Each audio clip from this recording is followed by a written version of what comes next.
¿Qué tal? Pues miren, en esta presentación de lo que va a ser una apuesta interesante que se llama una epistemología lacaniana, que en realidad es apostar a que se encuentra de manera subsumida una epistemología. Es decir, que no hay un sentido de arbitrariedad o no va al garete descubriendo cosas. O sea, por un lado sí lo hace, pero por otro sí mantiene cierto hilo, este, que lo va llevando, ¿no? Una columna vertebral que va guiando sus indagaciones y que es precisamente lo que pienso que debemos hablar. Porque de repente me encuentro con gente que lee el seminario 11, el 22, el 14, el 18, y empiezan a 26, y empiezan a hablar de pequeñas cosas que se encuentran en esos seminarios, y entonces arman una especie de collage, y en esos collages, pues lo que sucede es que siempre verifican las expectativas y propuestas que tienen. Entonces, de repente tenemos tantos lacanes como personas quieran dar cuenta de ello, ¿no? Y también cierto efecto digamos, de caverna de Platón, en donde de alguna forma cuando un grupo muy grande de personas se escucha y está eso ahí, genera la condición como si las cosas fueran así, como si Lacan verdaderamente estuviera diciendo lo que todo el mundo ha dicho, lo que se está diciendo, lo que oyen todos, y de repente cuando uno dice, bueno, ¿y dónde lo dijo? Se tropiezan, porque en ocasiones ni siquiera lo había dicho, o no le había dado ese peso, o no le había dado esa importancia, o digamos, ha habido un efecto de descontextualización. Bueno, entonces comienzo. Lo que Lacan eh, eh, genera, a diferencia de Freud, es que empieza a problematizar el asunto de la psicosis. Así como Freud nace o sea, como propuesta teórica alrededor de las neurosis y particularmente de la histeria, que empieza a interrogarlas, empieza a ver esa relación de lo psíquico y lo somático, muy tempranamente, ¿no? 1890, Freud ya está empezando a hablar de estos vínculos entre lo psíquico y lo somático, y en donde lo psíquico es una cuestión compleja porque las herramientas epistemológicas que tiene Freud tiene que asirse de muchas ellas, ¿no? El soporte epistémico de su época no da para todo lo que él está trabajando, entonces tiene que construir algunas. Lo cierto es que, digamos, crea este cuerpo, esta serie de teorías que hemos llamado nosotros psicoanálisis freudiano, sin que exista estrictamente un psicoanálisis freudiano, sino una serie de propuestas, teorías y demás que Freud fue tejiendo y fue construyendo, y que no tenemos como una idea, como si fuera esto un trabajo kantiano, como si fuera un reloj en donde cada una de sus piezas, cada uno de los elementos embonara, encajara de manera adecuada con el resto y generara el mecanismo de funcionamiento de todo el sistema. Eso exactamente también pasa con Lacan. No hay la idea de un sistema perfectamente construido. Hay una serie de indagaciones, una serie de propuestas, muchas de ellas ya no tienen continuidad, otras sí, unas desaparecen una década y vuelven a aparecer en la otra. Es así como Lacan va generando toda la serie de teorías y toda esta serie de perspectivas que lo hacen único, y que gracias a esta imaginación, a esta libertad, a esta también erudición, pues se permitió este, hacer una revolución en la propuesta psicoanalítica freudiana y generar una distinta propuesta en donde, insisto, hoy ya tenemos una serie de variantes dialectales alrededor de lo que es la obra de Lacan, precisamente por la condición de su anfibología, ¿no? Que es parte de lo que es el estilo lacaniano, esa oscuridad, no necesariamente reflejada por la densidad y complejidad de los conceptos que manejaba, muchas veces como criterio estilístico, Y muchas veces porque simple y sencillamente está apenas como elaborando ideas, no tiene demasiado claro y va haciendo como bocetos, esbozos de una serie de cuestiones, por lo mismo no están demasiado claras, están boceteadas, ¿no? Entonces, en ese sentido, a mí me parece importante destacar esta idea de Lacan con la propuesta que nace de la psicosis, siendo el psiquiatra, porque a diferencia de muchos otros psiquiatras de su época, el herramental teórico y conceptual que ellos tenían simplemente era usado en los hospitales mentales o con sus locos, sin ningún tipo de planteamiento crítico. Y lo que hace Lacan desde el principio es un planteamiento crítico. O sea, Lacan está todo el tiempo cuestionando las herramientas que tenían para entender la psicosis. Y empieza a mostrar que hay mucho de pues no sé cómo llamarlo, pero de una propuesta falsa que no logra comprender a la psicosis y que finalmente lo único que hace es como meterla en pequeñas cajas, ¿no? O sea, clasificar cosas, toda una serie, pero el espíritu mismo del problema queda del todo desconocido. Por lo mismo, también su abordaje, ¿no?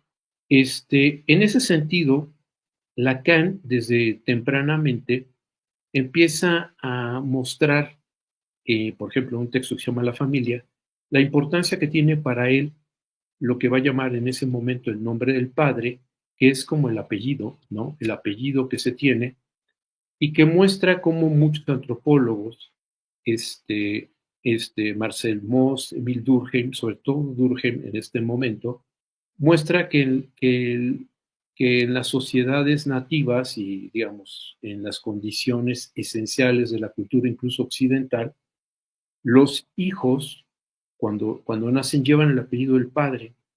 Entonces, eso de alguna forma muestra que el universo simbólico en donde la criatura incluso es gestada, tiene que ver con el universo simbólico del padre. Entonces dan a luz al hijo del padre, ¿no? Ya tiene su filiación y a partir de esto, Lacan empieza a darse cuenta de la importancia de esta situación porque, como Levi-Strauss, muestra para él un claro, una clara diferencia con el reino de la naturaleza, en donde las genitoras, las madres, digamos, para decirlo en términos nuestros, son las que de alguna forma están siempre siguiendo a las criaturas, ¿no? Aquí es lo paradójico del universo simbólico, es que al nacer, digamos, la crianza y todo eso va a estar del lado de las madres, pero la criatura es ya del padre. Esto va a ir cambiando esta importancia del padre y lo que sí es relevante es que desde la familia, Freud está empezando, perdón, Lacan está empezando a darse cuenta del conjunto de operaciones que tienen que ver con que la subjetividad es algo que se va a construir como un conjunto de operaciones de orden lógico y simbólico, ¿no? Tempranamente también habla de los tiempos lógicos para hablar de cómo se despliega este proceso en donde una persona puede de alguna forma inferir, suponer o advertir los fenómenos y cómo esa serie de elementos lógicos no corresponden a un tiempo cronológico, con lo que se rompe la idea de linealidad, de proceso, de desarrollo, de continuidad, todo eso, ¿no? También Lacan, ya para 1949, cuando ya estaban hablando del estadio del espejo, desde luego ahí cita a Levi-Strauss, pero también está claramente sosteniéndose en Sapir, en la lingüística estructural. Y él empieza, desde los tiempos lógicos hasta esta parte de lo que es el estadio del espejo, a darse cuenta que hay una serie de operaciones de carácter sincrónico que son la condición de posibilidad de inscribir la subjetividad humana. Esta serie de condiciones, como Levi-Strauss lo mostró, con un inconsciente que tiene que ver con un conjunto de operaciones, instrumentos, normas, leyes y principios y herramientas que norman la acción simbólica. Entonces, este inconsciente de Lévi-Strauss no es un inconsciente que se vaya robusteciendo o creciendo con lo que va siendo desplazado de la conciencia o reprimido de la conciencia, como es el inconsciente freudiano. Es un inconsciente que es condición de posibilidad de lo consciente. En Freud no es así. En Freud hay un consciente a partir del cual lo displacentero para la conciencia, lo perturbador para la conciencia, es desplazado y eso desplazado constituye lo inconsciente. Entonces aquí vemos una diferencia epistémica total, porque lo que está Lacan es mostrando la condición necesaria para que sea posible una subjetividad humana, ¿no? Y tiene que ver con esta serie de operaciones de carácter sincrónico. Ahí es donde Lacan ya empieza a desarrollar la idea de el significante nombre del padre. Como decía, el nombre del padre tiene que ver con el apellido, ¿no? Con la cuestión de donde hay un linaje, donde se inscribe toda una historia. O sea, con el apellido vienen millones de cosas. O sea, viene el apellido, pero viene de dónde es, o sea, si hubo migraciones, o sea, se inscribe en una historia, o sea, eso ya tiene una carga infinita, ¿no? Y lo relevante aquí es que cuando se convierte en operación sincrónica, ya no tiene toda esa serie de efectos solo diacrónicos, sino común, y aquí es algo que también tiene una gran diferencia con Freud. En Freud habla del, digamos, el complejo de Edipo, y para Lacan el complejo de Edipo va a ser instituyente, va a ser la condición de posibilidad de la inscripción de la subjetividad humana, no solo de la sexualidad. Lo mismo sucede con el complejo de castración en Freud, que tiene que ver también con esta parte de cómo de alguna forma el niño está corriendo porque teme que se lo corten, digamos. O sea, hay un tema donde la castración está referida sí a la posibilidad de perder el pene en la medida que advierte que una mujer no lo tiene. Y entonces es precisamente el complejo de castración en Freud, es un problema en el sentido del miedo a la castración. En el caso de Lacan, traslada el asunto a un sentido del demiurgo, al origen. Entonces, a quien se castra no sea la criatura, sino porque la criatura, siguiendo la lectura freudiana, es lo que va a ser la promesa de completud de la madre.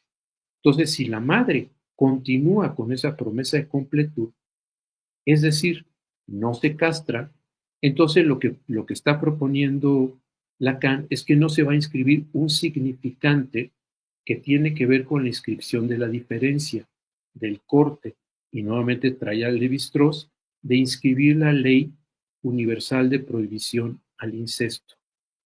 Y lo hace entendiendo que el incesto es lo mismo.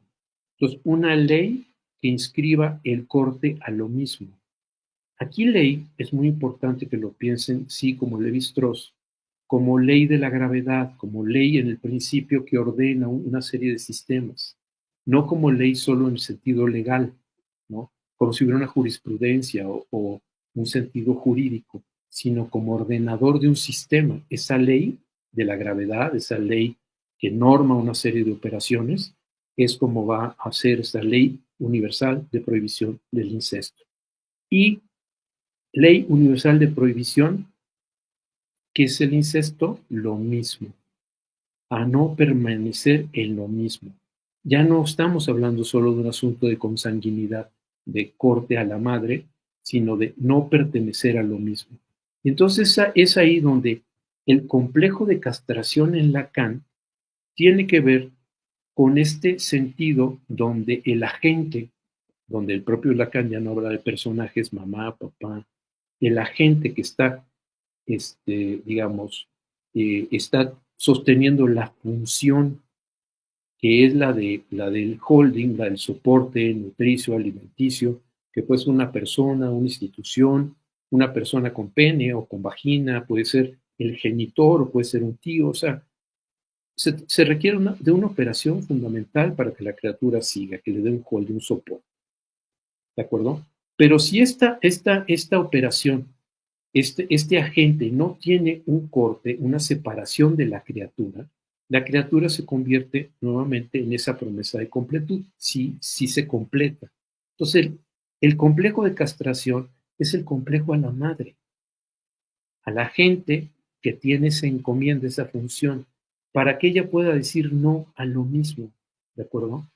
Y la criatura frente a eso, lo que tiene que hacer es, de alguna forma, en este juego complejo, porque no es digamos, la criatura no queda como felizmente separada, ¿no? Va a haber un juego, eso se expresa de muchas maneras, tiene que ver con algo de lo que Lacan llama dialéctica del deseo en el inconsciente freudiano, esa dialéctica, ese juego de pares antitéticos, esa cuestión de Eros y Tánatos, todos esos principios que van a ser condición necesaria de la descripción de esas lógicas de lo que estamos hablando del inconsciente, ¿no?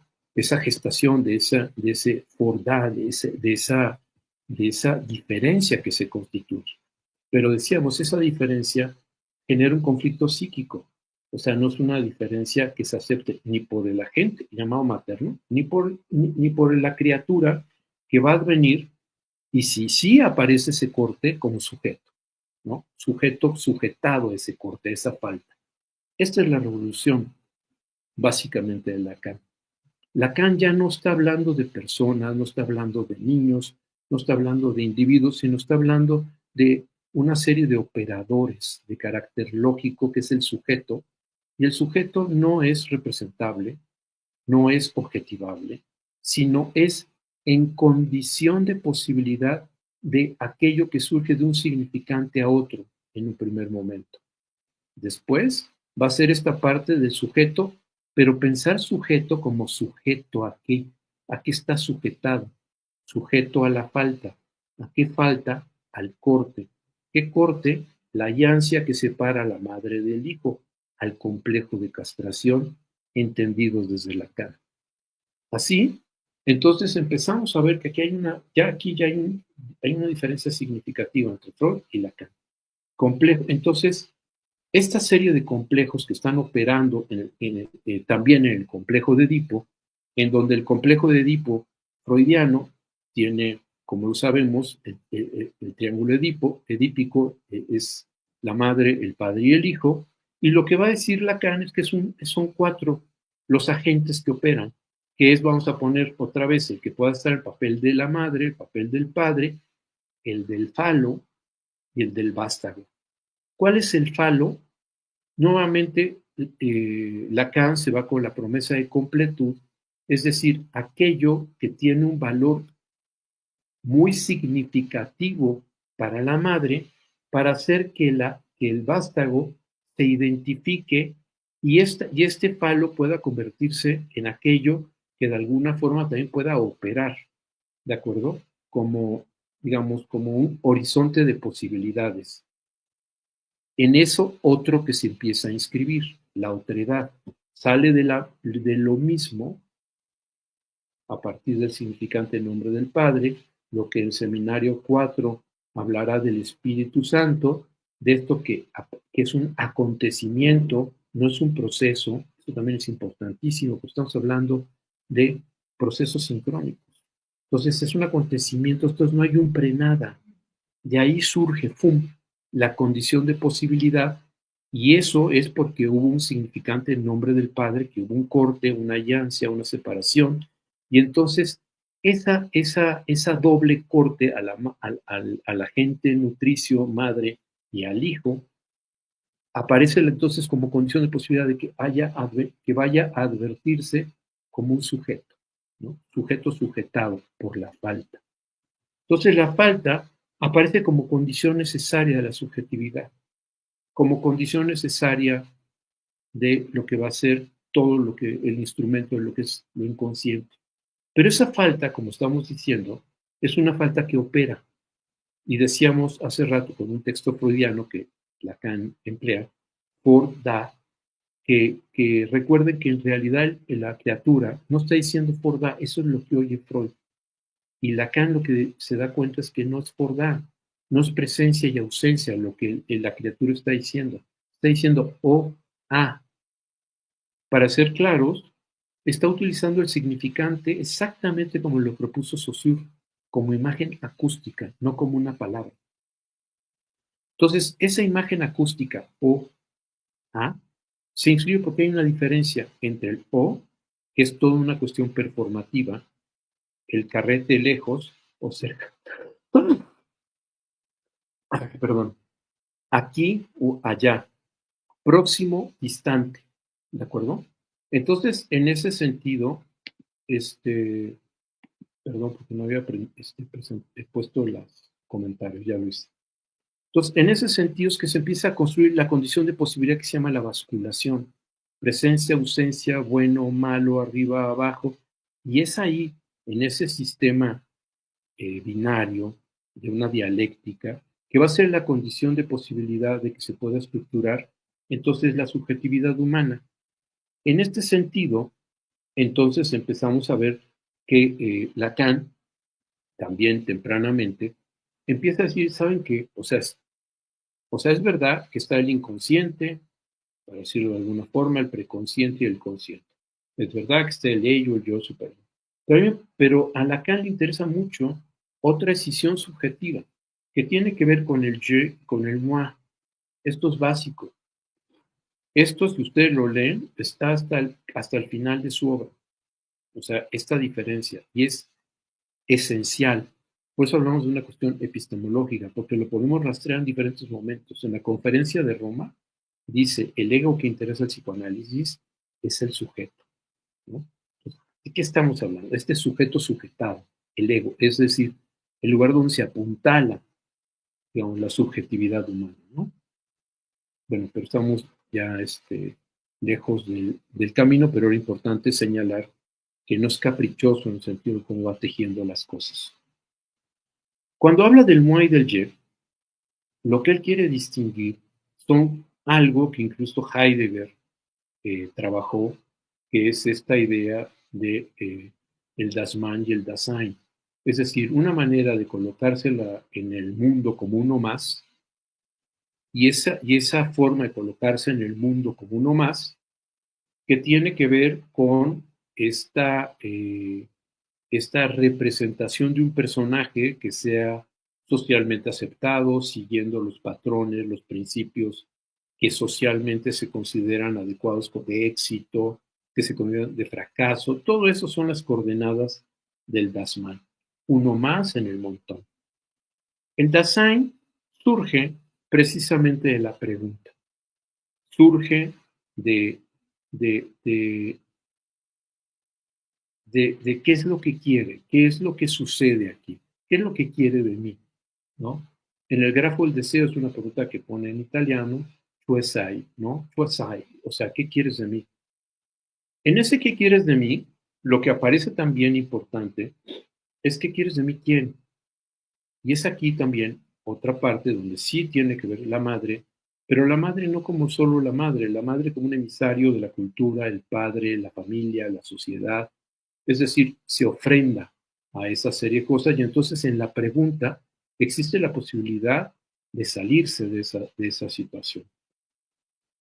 En este sentido, también es importante que vean que entonces el moi sería esta relación imaginaria que siempre busca el sentido, que busca pertenecer al grupo, que pertenece a toda una serie de cosas, mientras que el je es aquello que está subsumido en lo que es una operación, en el acto, en lo que se está diciendo, en lo que se está sintiendo, ¿no?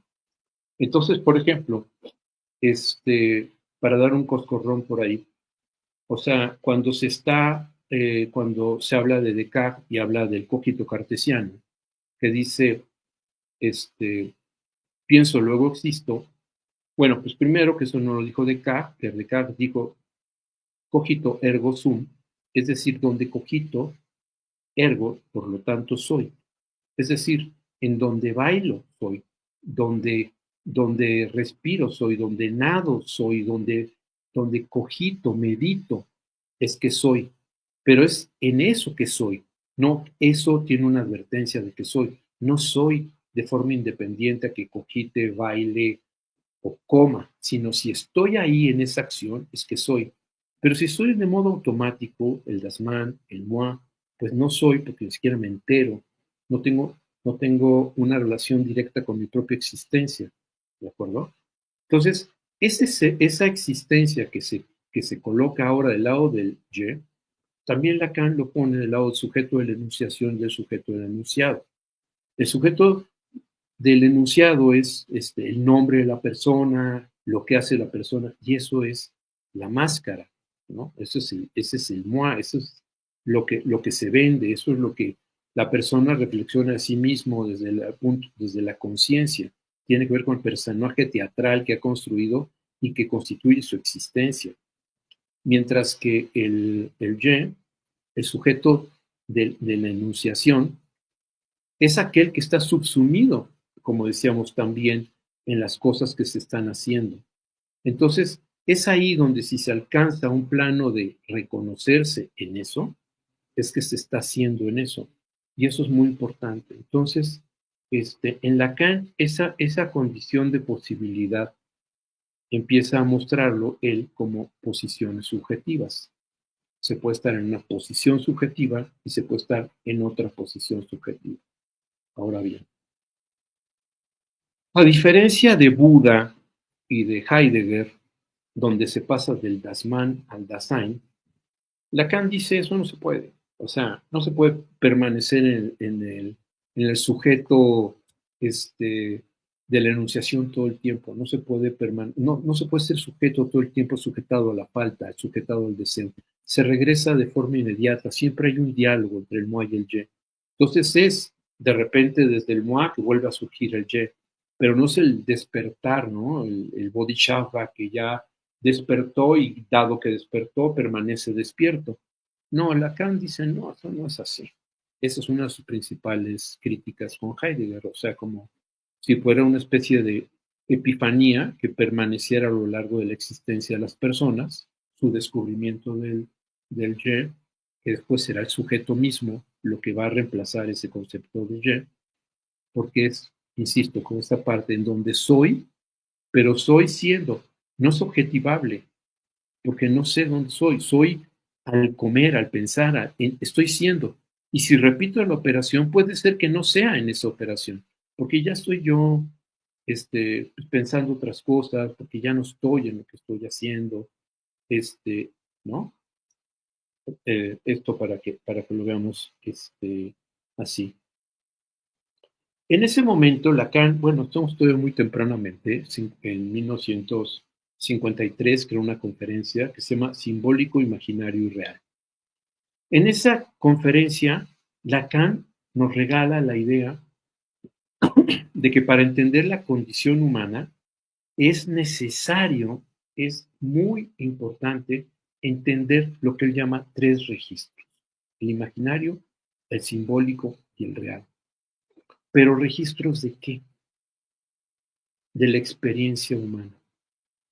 Entonces, en ese momento que es simbólico, imaginario y real, y 20 años después será real, simbólico, imaginario, o sea, cambiará el orden. En ese simbólico, imaginario y real, lo que está proponiendo es que son formas de la experiencia humana.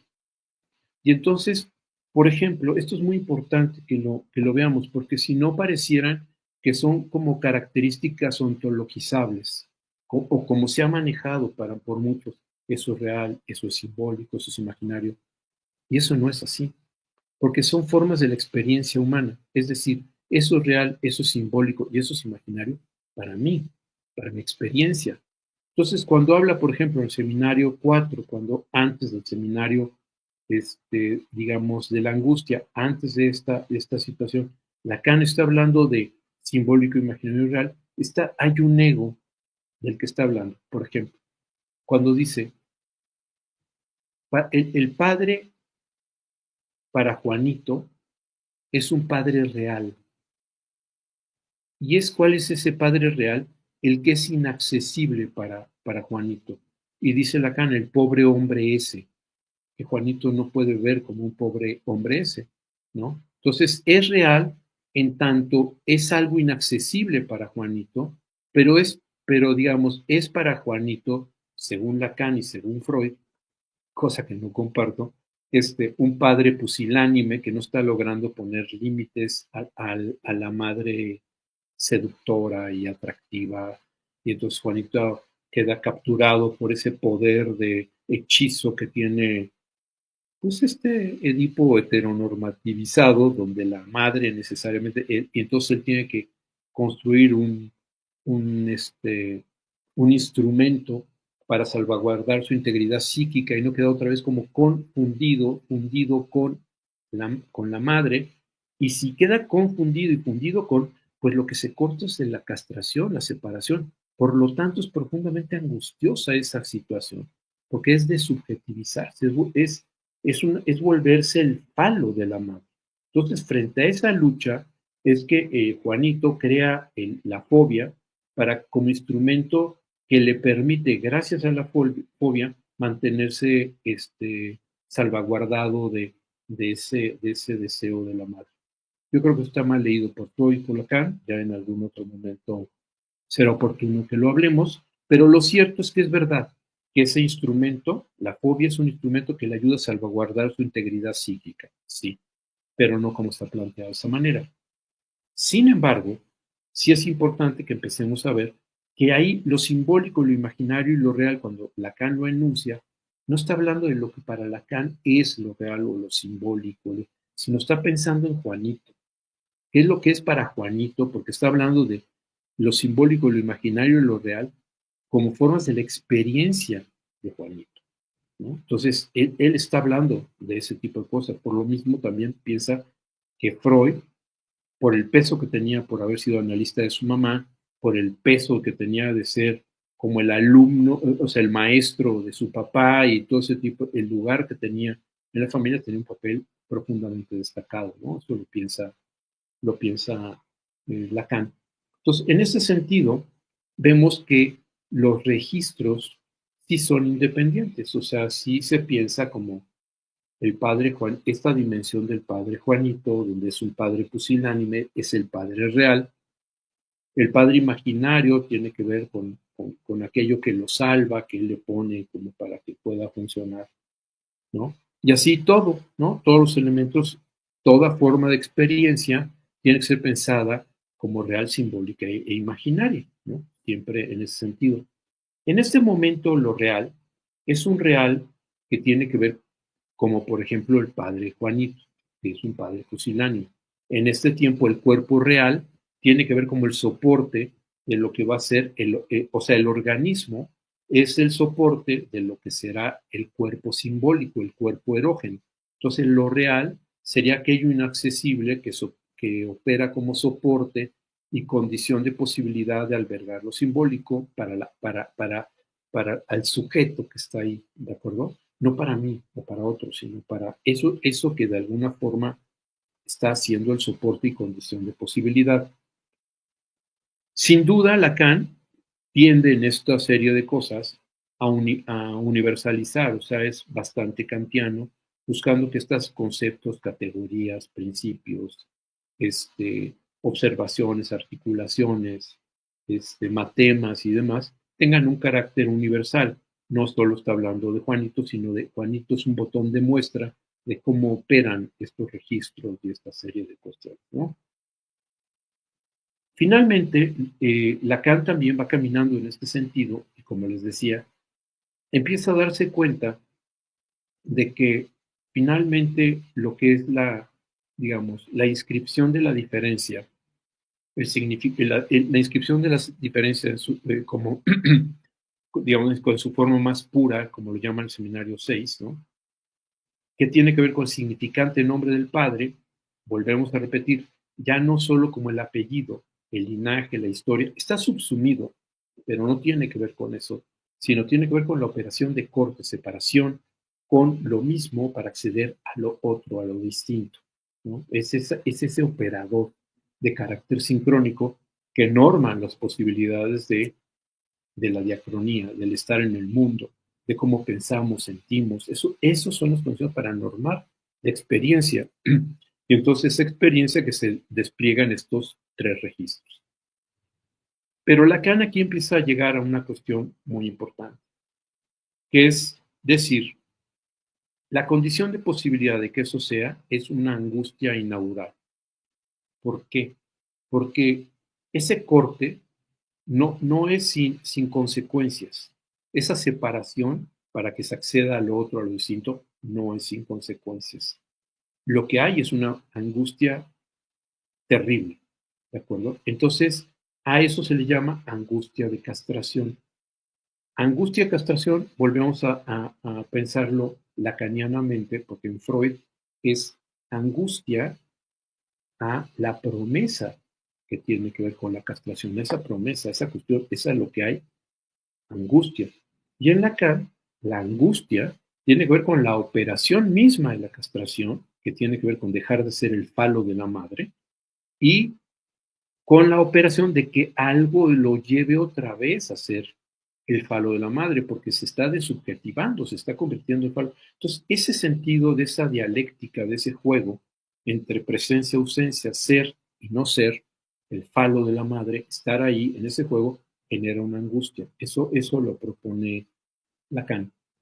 Esto lo propone Lacan, no solito, él viene caminando de la mano, aunque les da sus coscorrones, injustificadamente, porque finalmente dice muchas cosas, pero se suscribe a eso, a Heidegger y sobre todo a Heidegger, pero también ese sentido como de pensar la angustia como la pensaba Kierkegaard, ¿no? Donde en Kierkegaard tiene que ver claramente con la angustia de la libertad. O sea, el hecho de darnos cuenta de verdad que somos libres, y somos libres hasta de quitarnos la vida. O sea, esa es la angustia de la que propone Kierkegaard, o sea, una angustia feroz porque nos da cuenta que el protagonista de nuestra existencia somos nosotros, saliendo, digamos, desde luego es antes que Heidegger, pero digamos, esta idea de mostrar en el Dasein cómo el Dasman, que no vive angustiado porque no se da cuenta de su propia libertad, vive esclavo y sometido a una serie de principios, ideales y cosas, todo no se da, en realidad no es el protagonista de su existencia ni de su vida, ¿no? Kierkegaard, hasta que de repente da cuenta de su libertad y entonces tiene una angustia espantosa. Heidegger piensa lo mismo, ¿no? Que hay una angustia, en él dice que es un sentido de aperturidad, es como una especie de condición de posibilidad, esa angustia que abre la posibilidad, ¿no? La aperturidad de poder pasar al Dasein, al ser que es siendo hacia la muerte, o sea, la muerte es la que le da este sentido, como decir, te vas a morir, que eso hace que problematices tu existencia, ¿no? No eres eterno. Y durar no es vivir. Lacan lo que dice es sí, pero volvemos a esta parte, como sí, pero tú lo piensas como que ya llegaste al Dasman y ya la hiciste, al Dasein y ya la hiciste y ya estás ahí con todo claro. Y Lacan dice, no. La vida te va mostrando muchas veces cosas en donde te fundes con otra vez con una serie de principios que te van a angustiar y otros donde te estás separando de esto. Entonces, la angustia, lo que dice Lacan, no miente, porque es precisamente esta señal de que eso está ocurriendo, ¿no? Esta circunstancia con lo que tiene que ver con estos actos fundantes, ¿no? Dentro del complejo de castración y el complejo de Edipo lacaniano. De aquí pasa Lacan, para pensarlo rápidamente, al seminario de la angustia, donde con Antígona nos lleva a darnos cuenta del problema de Antígona. O sea, Antígona dice, o sea, yo puedo ser una linda chica y ya me voy y ya no pertenezco este, a esta tragedia y que me escriba algún otro dramaturgo. Y lo que sucede es que dice, es que no puedo vivir con la idea de que mataron a mi hermano y que no le estoy dando los rituales necesarios para que no sea un espíritu errante. Yo no podría vivir mi vida si no hago eso. O sea, la condición de mi existencia, mi condición de vivir, es que haga eso. Sin embargo, Creonte dijo, a quien haga eso, yo lo voy a matar. Entonces, ese es el tema con Antígona, cuando Lacan dice que se enfrenta al entre dos muertes. La muerte física o la muerte en este sentido de ella misma darse cuenta que ella será un alma en pena porque no se va a perdonar jamás el hecho de no haber hecho los rituales funerarios de su hermano. Hace los rituales funerarios de su hermano, la capturan, Creonte la lleva a una caverna donde la tapian, o sea, cierran esto para que muera ahí. Ella se suicida porque no decide, porque dice, yo no, tengo una agonía, y en esto está horrible. Finalmente, el hijo de Creonte logra convencer a su papá de que la suelte porque él está enamorado de ella. El papá quita las piedras de la caverna, y ella ya se había suicidado.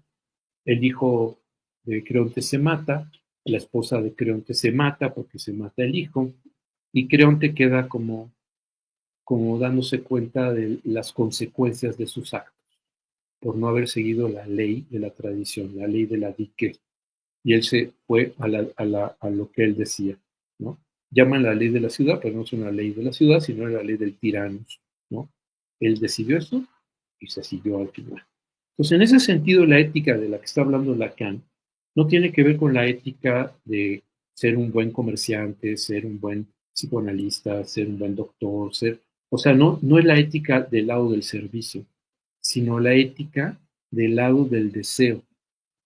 Y entonces dice, de lo que estoy hablando es un inconsciente ético, es decir, porque finalmente el deseo, no siempre lo que el deseo apunta es lo que queremos o lo que anhelamos.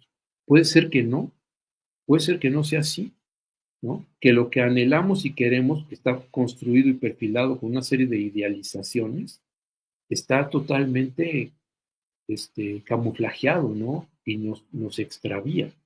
Y entonces en este sentido es donde de alguna forma aparece el que el sujeto solamente puede tener una ética si se sujeta a su deseo, incluso a pesar del moi, a pesar de las idealizaciones, porque precisamente es esta parte de decir, si no lo hago, estaré como Antígono, ¿no? Sobreviviendo sin tener una vida, no estando en esa vida. La condición de posibilidad de estar en esa vida es hacer cargo de esa ética sobre el deseo.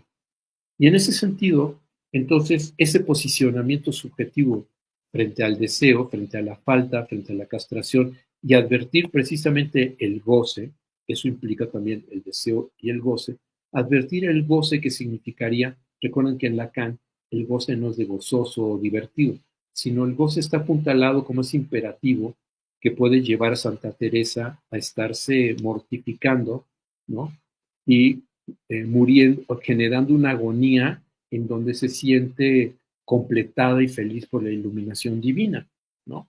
O sea, pero que en realidad lo que sucede es que está muriendo, ¿no? Es el goce en el sentido, como Lacan lo empieza a usar, en el sentido claramente de los mártires cristianos, de esta parte de cómo se inmolan con esta fe y todo ese tipo de cosas, pero donde ese sufrimiento es leído de esa manera. Entonces, ese goce que es rehusado por Antígona, porque dice, yo no podré caber en esa existencia. Entonces, la ética del deseo es advertir, ¿no?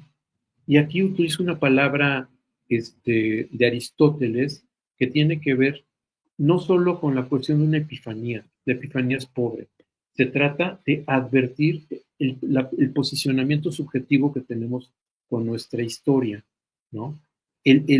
La idea de decir, me doy cuenta que si no hago esta serie de cosas, voy a estar atrapado a hacer el bueno, el lindo, o lo que sea, ¿no? La víctima, todo ese tipo de cosas que me he inventado como personaje, como personalidad, como mascarada, pero que ya hoy hace agua, por eso estoy yendo con el analista, ya no puedo con esto. Algo fracasó en esta apuesta de idealizaciones, de personaje, todo tipo de cosas. Entonces, en el trabajo analítico lo que permite es advertir que en realidad ha habido de entrada una impostura, ha habido una falsedad, un engaño de uno mismo, porque no es eso que ha pretendido ser, y que entonces está haciendo algo que también paradójicamente no es excesivo. El deseo no, o sea, el deseo está perimetrado por el goce. Si me excedo un deseo, estoy en goce. Entonces está claramente perimetrado, ¿no? No hay excesos en el sentido del deseo. Entonces, ese cambio de posición subjetiva es lo que Lacan llama esta parte de la ética del deseo. En ese sentido, Lacan cuando dice el inconsciente estructurado como un lenguaje es lo que les estoy diciendo, es esta idea de pensar como un lenguaje, como el lenguaje COBOL o el lenguaje BASIC o el lenguaje Fortran, son lenguajes de comunicación. Recuerden que lenguaje no es lengua. Lengua es el español, el francés, el alemán, esas son las lenguas. El lenguaje es la estructura que da cuenta de cómo operan, cómo se construyen, cómo se generan las lenguas. ¿De acuerdo? Es la matriz de operaciones de las lenguas. Entonces, un lingüista que estudia lingüística y está estudiando el lenguaje, no está estudiando la lengua, ¿no? La lengua es las palabras. En el lenguaje no hay palabras, hay significantes. Y el significante, dice Saussure, es una imagen acústica. En Lacan es unidad de diferencia, pero no hay palabras. Eso es lengua, ¿de acuerdo? Entonces, en ese sentido, es importante, es importante esta condición, ¿no? Donde finalmente se trata del inconsciente estructurado como un lenguaje en sentido de operaciones de carácter lógico, matemático, principios que norman nuestra forma de estar y estar en el mundo, no solo de si yo hago así o me río, o todo eso está normado por una estructura normativa que es lógica. Parte de eso es a lo que se refiere, no todo, pero parte de esto a lo que se refiere el inconsciente estructurado como un lenguaje. No solo es pobre eso para dar cuenta de todo esto, pero también. Cuando Lacan dice el inconsciente es el discurso del otro, con O mayúscula, ya, digamos, ya avanzado a la mitad de sus seminarios y todo eso, lo que Lacan claramente advierte es que somos sujetos que estamos sumergidos en una serie de circunstancias culturales, sociales, y que no estamos aislados. Y que esas circunstancias, esas idealizaciones, esas demandas, esos principios y esto actúan de manera inconsciente en nosotros.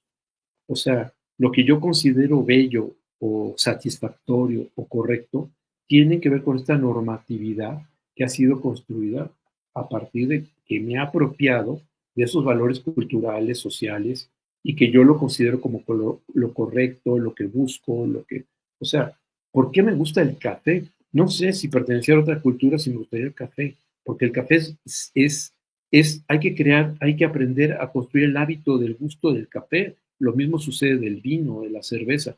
No nos gustan de manera espontánea y natural, ¿no? Aparecen ahí ese tipo de cuestiones y que están ahí gobernando nuestra subjetividad. Por eso esta parte del inconsciente como el discurso del otro muestra esta parte donde Lacan no está pensando como entes aislados, sino como la comunidad, la familia, la historia, la cultura y todo eso está operando en nosotros y nosotros sumergidos en esa serie de circunstancias, siendo marionetas de toda esa serie de principios que parte del trabajo analítico es precisamente dar cuenta de ellos para no estar atrapados de esa manera.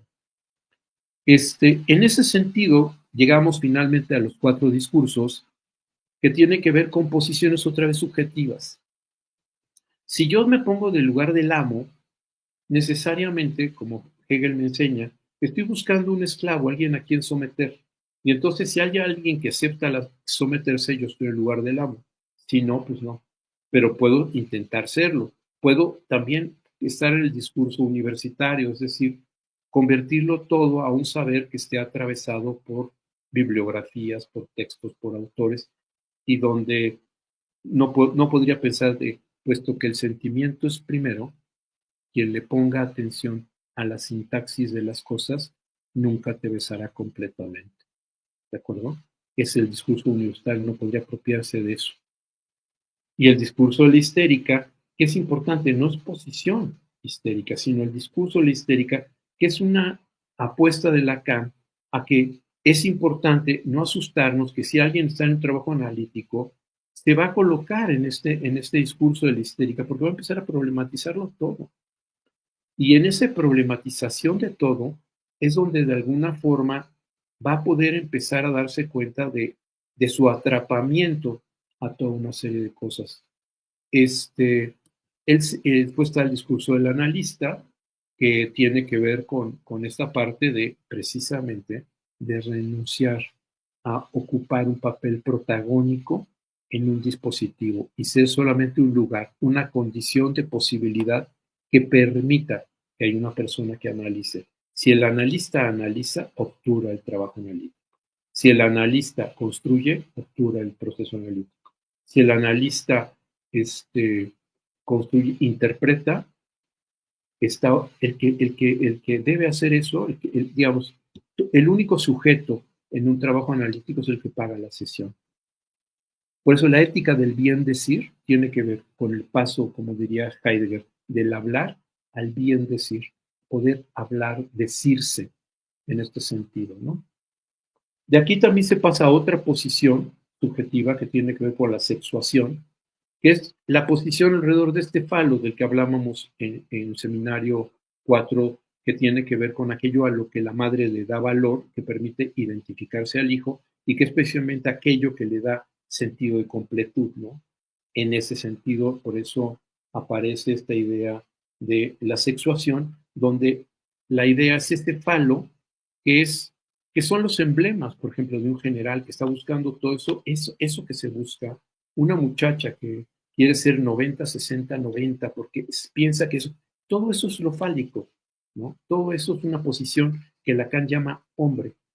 Hombre, porque lo que está viendo ahí es el registro simple y sencillamente del sentido. Piensa la mujer como la posición, no es masculino y femenino, eso está en Freud. En Lacan es hombre y mujer. La posición mujer en el lado de la falta tiene que ver con la creación, tiene que ver con toda una serie, un artista cuando crea de verdad, ¿no? Es que está en esa posición, porque sale de las referencias fálicas. Y entonces el artista puede ser incluso misógino, pero está en la posición mujer, porque estamos hablando de lazo social, lazos que construyen una serie de condiciones. ¿De acuerdo? Entonces, en este sentido, no hay que confundir palos y penes. Por ejemplo, Lacan claramente dice, hay un problema con aquellos que creen que tienen un pene y que eso es un palo. O sea, no nos hagamos bolas. Lacan llega finalmente a RSI, Real Simbólico Imaginario, que es donde ya nos vamos a detener, donde crea una revolución. A partir de ese momento, los registros dejan de ser registros para empezar a dar cuenta que son, digamos, condiciones de posibilidad de la existencia. ¿De acuerdo? Y esas condiciones de la existencia se despliegan en lo real, lo simbólico y lo imaginario. Pero lo real es lo inefable, lo indecible, lo impronunciable, pero está articulado necesariamente, enlazado, es un enlace borromeico, es una cadena, en donde esa cadena no es un nudo, es una cadena. Esa cadena lo que genera la condición es que si yo saco uno de los eslabones de la cadena se desencadena. Entonces, la condición de posibilidad que la cadena se mantenga unida es que los tres eslabones estén eslabonados. ¿De acuerdo? Entonces, la idea lo llaman nudo cuando no es nudo, o sea, hay un nudo Borromeo que es distinto. ¿De acuerdo? Entonces, esta cadena, lo que es importante es que a partir de eso empezamos a entender que efectivamente la condición de la existencia, como lo propone Lacan, se da encadenada a esos tres registros. La condición de posibilidad de vivir algo con cierto peso, cierta dimensión y ciertas cosas, tiene que ver con este encadenamiento subjetivo. Y bueno, ya estamos llegando al final. Bueno, ya llegamos al final, pero me voy a robar unos minutos. Y entonces les voy a leer nada más algo que propone Lacan, que me parece muy importante, porque después se mete con la topología, con los nudos, con toda una serie de cosas. Y lo que yo quiero es decirles, esto es el seminario 26, es uno de los últimos seminarios. Entonces, ¿qué pasa con esto? Bueno, y otras cosas. O sea, ¿qué es el nudo Borromeo? ¿Qué es todo ese tipo de cosas? Porque hay quien cree que existe el nudo Borromeo. Hijo de Manuel, desafortunadamente no voy a poder contestar esto, pero dejen tomarle una foto para que yo a la próxima pueda darles respuesta la próxima vez que hablemos, porque ya estamos terminando y me queda una partecita importante. Miren, en el seminario 26, que se llama La topología y el tiempo, en la clase 2 del 12 de octubre de 1978, nada más hay un seminario más. No, perdón, es la clase 1 de 1978, dice: hay a pesar de todo una alianza entre el psicoanálisis y la topología. Esto es, en el cual me esfuerzo. En esta alianza, ella permite en la práctica hacer un cierto número de metáforas. Hay una equivalencia entre la estructura y la topología. Es eso, el ello, del cual se trata en Grode. Es eso lo que es el ello. Entonces, lo que es importante que para cerrar es esta parte, porque después hay gente que dice que Lacan ya no habla de estructuras y no sé qué. Y entonces, híjoles, o sea, aquí habla de que dice, es necesario orientarnos en la estructura, ¿no? Dice después, es necesario orientarnos en la estructura, no hay como los nudos borromeos. Eso lo dice Lacan. Después dice, en este mismo seminario, en otras clases,